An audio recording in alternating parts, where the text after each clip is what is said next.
Hi Pisces, this is Jav. Welcome pa sa ating channel. By the way, Pisces, this is your timeless gabay tarot reading. Gamitin ang reading na ito bilang gabay lamang. Tandaan, Pisces, ito po ay general reading.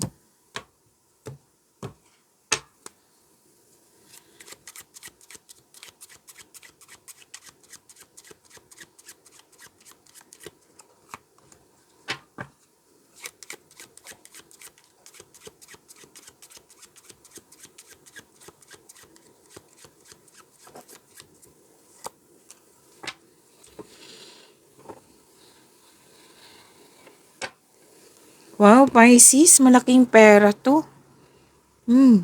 May malaking pera ko nakikita dito, Pisces. At sabi din dito na yes, makakatanggap kayo ng malaking pera. Some of you nakatanggap ng mana or pension or retirement ito or masaganang ani ng buhay po. May nanalo may nanalo ako nakikita dito. Kung anong man to, basta nanalo. And this is also luck, L-U-C-K, abundance po ito. May increase din, increase sa sales, increase sa allowance, sweldo, kung ano man to, increase. This is wealth. Oo, wealth ang sinasabing ng card dito. Claim po, Pisces, you deserve this. This is good fortune, magandang kapalaran. Success and prosperities within your reach. Very confident kayo ngayon. Ibigay ka ng halaga sa iyong sarili. Yes, money, wealth, financial matters. Ang ganda nito. Magandang ani. Masaganang ani.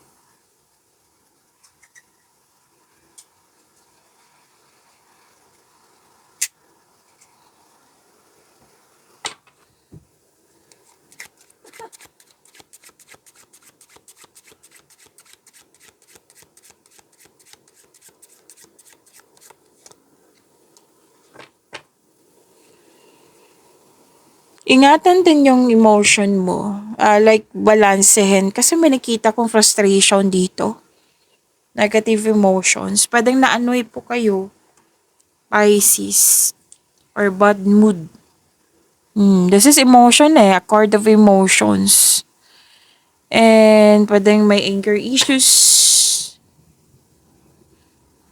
At ingatan din yung parating na malaking pera sa iyo or dumating na. Ingatan po.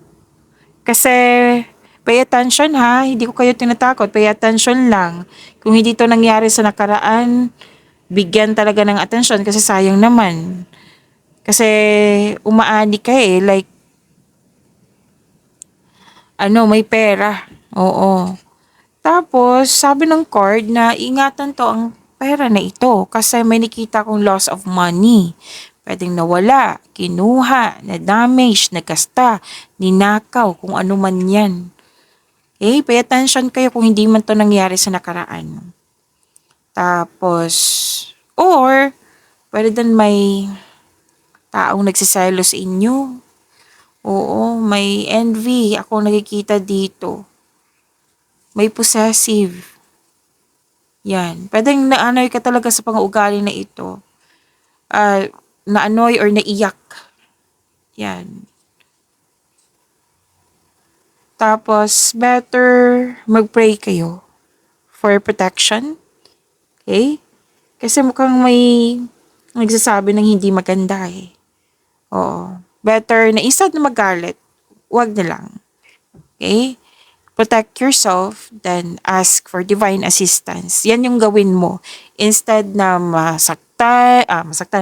magalit, na magbigay ng attention sa mga nangyari na hindi natin kontrolado, why not bigyan mo to ng time for prayer? I-pray mo kay God. Hingi ka ng divine assistance. Okay? Kumbaga, wag mo na lang mag-spend time na may na-annoy ka, nagalit ka sa isang tao. Kumbaga, okay, nagalit ako, acknowledge ko tong pakiramdam ko nito, pero wala akong balak na, kumbaga, namnamin. Wala akong balak na i-claim to. Kundi, i-release ko talaga tong mga negativity. Yan. So, help yourself, protect your inner peace, protect yourself. and ask for guidance from God. Okay?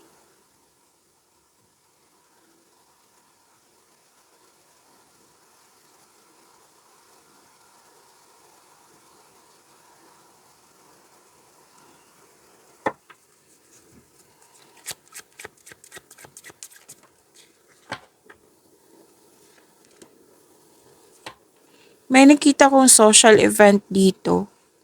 Reception, wedding, baby shower, basta na celebration. Wait lang. Parang birthday na ni Pisces. Happy birthday, Pisces! O, kasi, di ba, correct me if I'm wrong, February 20 to March 20? Oo.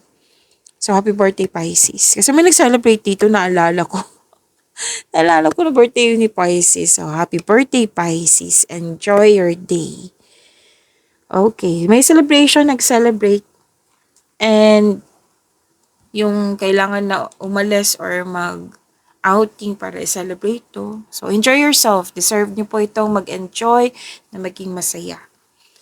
And this is joy, fulfillment. May fulfillment, may party yan. Recovery, this is good. Recovery. Pisces, dalawang card na mismo nagsabi dito na may nanalo. I don't know kung ano-ano tong panalo na ito. Pwede din sa raffle, kung ano man to. So, may nanalo.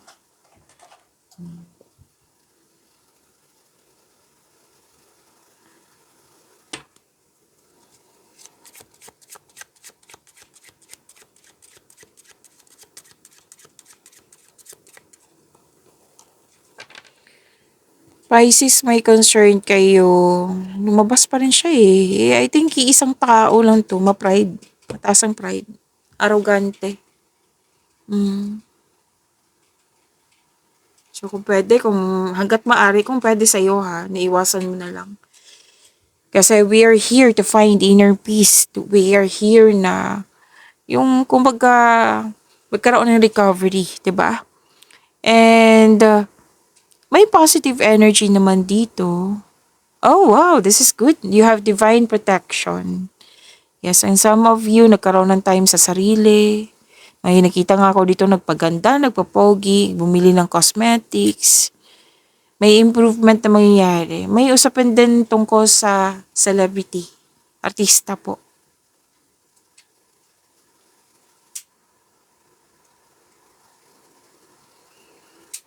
At sabi din dito na may naalala kayo sa nakaraan. May usapin tungkol sa isang, I think lalaki to. Lalaki na older than 60 years old.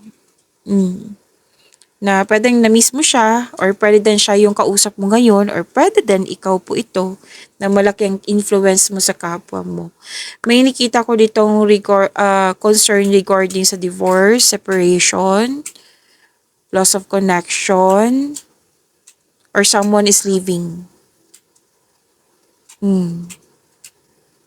And may ano dito, feeling of abandonment. Yan. Or isolation. Gusto mo ng me time, alone time, at may feeling of abandonment. Yan.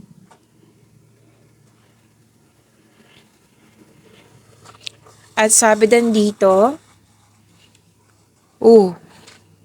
Pisces, andito na naman po.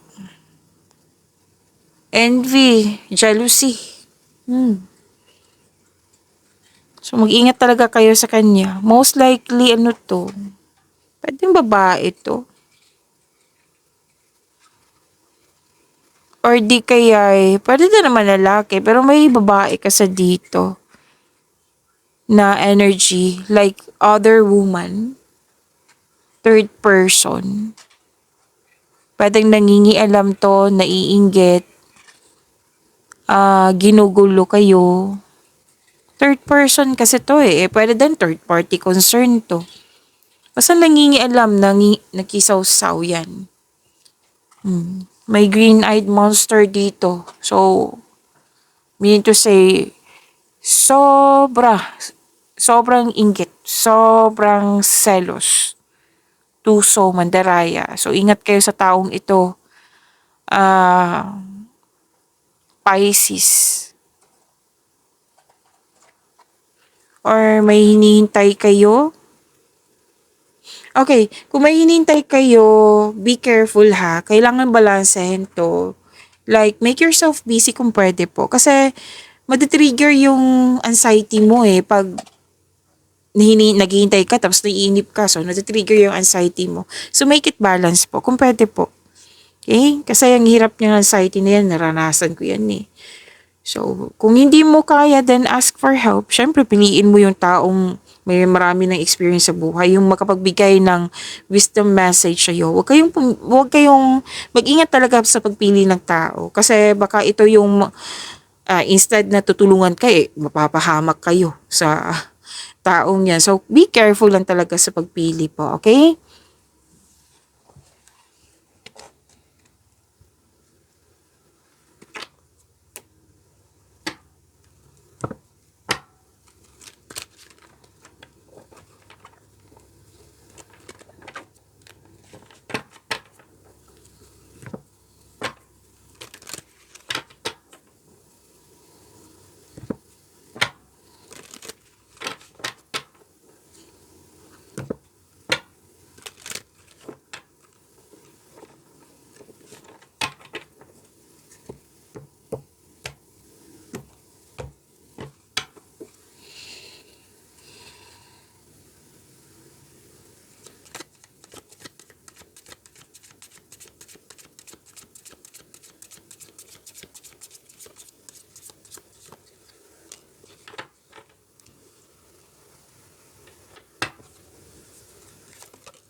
Pisces, maraming salamat po sa mga hindi nag-skip ng ads.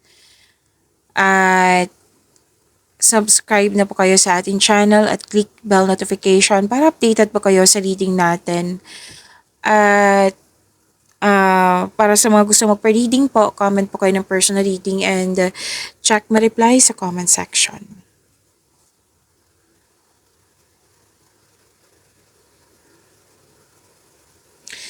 Wow, ito yung sinabi kanina na kasi ang unang nakita ko dito, nagbigay ng malaking pera. Pwede din malaking pera, oo. Nagbigay ka ng mahalagang bagay dito, tapos nangunguna talaga yung pera. Kasi nakatanggap kayo ng malaking blessings. Which is nakikita ko dito na may malaking pera. Nakatanggap kayo at naging generous kayo sa kapwa nyo. You're sharing resources. Nagkaroon din ng pagkakaisa, Pisces. Hindi ka madamot. And, ayun lang sa inyo, nakatanggap kayo ng tulong or gift, pero parang nag-alinlangan kayo dito na feeling mo kung tatanggapin mo to, feeling mo obligado mo rin magbigay sa kanila. So, katulad mo na masaya makatulong sa kapwa mo. So, sabi ng court, give back kung kaya mo o may sobra ka, kung magiging komportable ka sa pagtanggap ng tulong, mas maraming kasaganaan ang dadaloy sa iyong buhay. Makaka-receive ka ng regalo, tulong, malaking pera, nakikita ko dito. Nag-clarify siya ha, dito sa inyong cards. Pwede din return investment po ito. Na very happy kayo sa mga nangyari. Pwedeng promotion din, pagtaas sa kita, sweldo, allowance, or ng yung posisyon. And this card asks you na consider helping someone at work.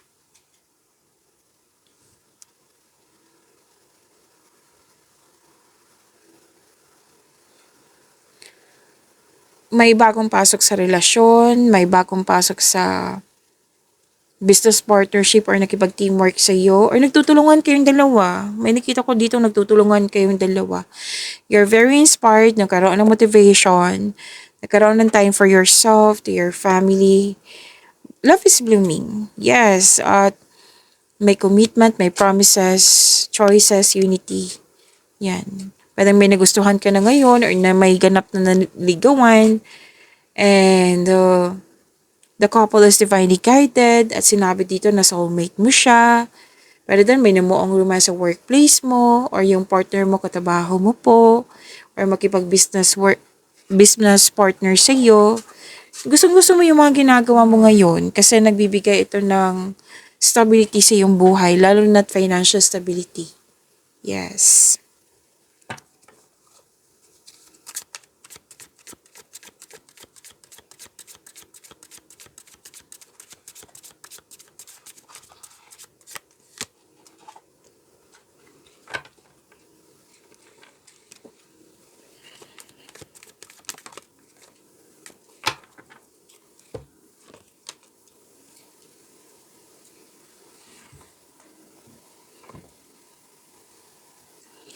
Career and money niyo po, Pisces. Nakikita ko dito na exciting opportunities na parating, magkakaroon ng financial growth, makaka-receive ka ng acknowledgement that you deserve. This is recognition.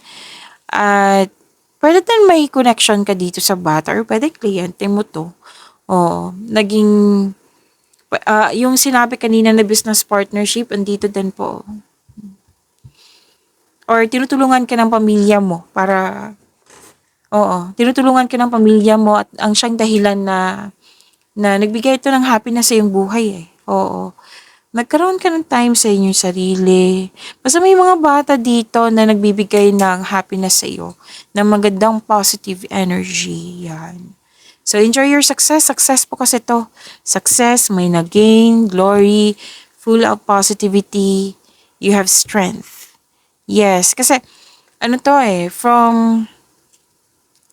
kasi may nakita ko ditong loss of connection, loss of things, or loss of opportunity, which is nakita ko rin dito kanina. Um, ma magkakaroon po siya ng magandang kalusugan, kaligayahan, at kaaya-ayang pakiramdam. May nakikita rin akong reunion po dito.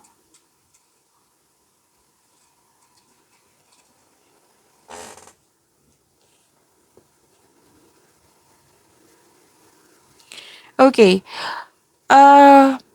Pisces, di ba may sabi ako kanina dito na ingatan niyo po yung pera niyo? Oo.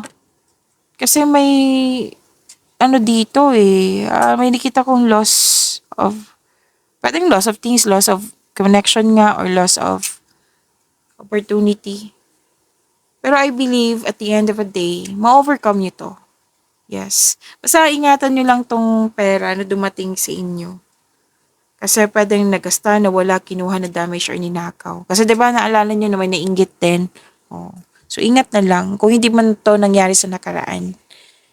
Pero huwag kayo mag-alala kasi sinabi naman dito na may new direction, magkakaroon din ng success.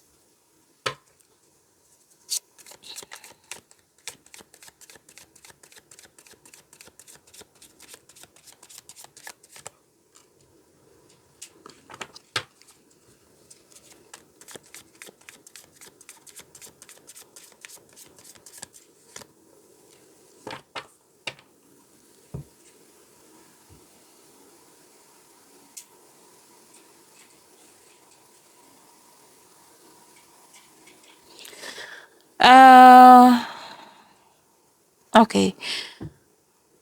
Pisces, huwag niyo kalimutan na mag-subscribe sa channel natin at i-click yung bell notification para updated po kayo sa reading natin. This is about your love life, self-love, partnership, and romance.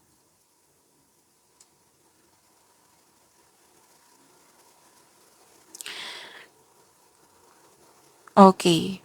Di ba may ligawan dito? May ligawan din dito. Sabi ng card, pwede, kung ikaw ay babae, pwede din sa lalaki to ha, pwede niligawan mo. Marami kasi iniisip dito, like pumipili ka ng genuine sa iyo, right person sa iyo. Pwede din kaibigan ha, na pumipili ka ng kaibigan. Mag-ingat lang po sa sobrang pag-iisip kasi baka ang ending nito malilito ka na. So, iwasan yung mag-overthink, iwasan yung magbabad, like balansehan ay kailangan. Sa mga relasyon, sa buhay mag-asawa, may temptation ako nakikita dito eh. So, maraming case ng temptation ha. Kailangan mas piliin yung inner peace kesa sakit ng ulo. Okay?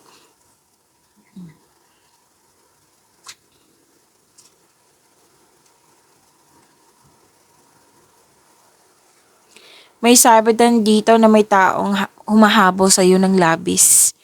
Or pwede din ito yung parating na partner mo sa mga single dyan na masyadong malakas yung energy.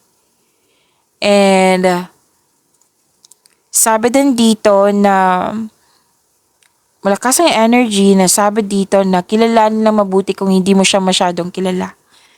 Okay? So yan po, pagyamanin niyo po yung blessings sa binigay sa inyo. Pisces, see you tomorrow. Maraming salamat.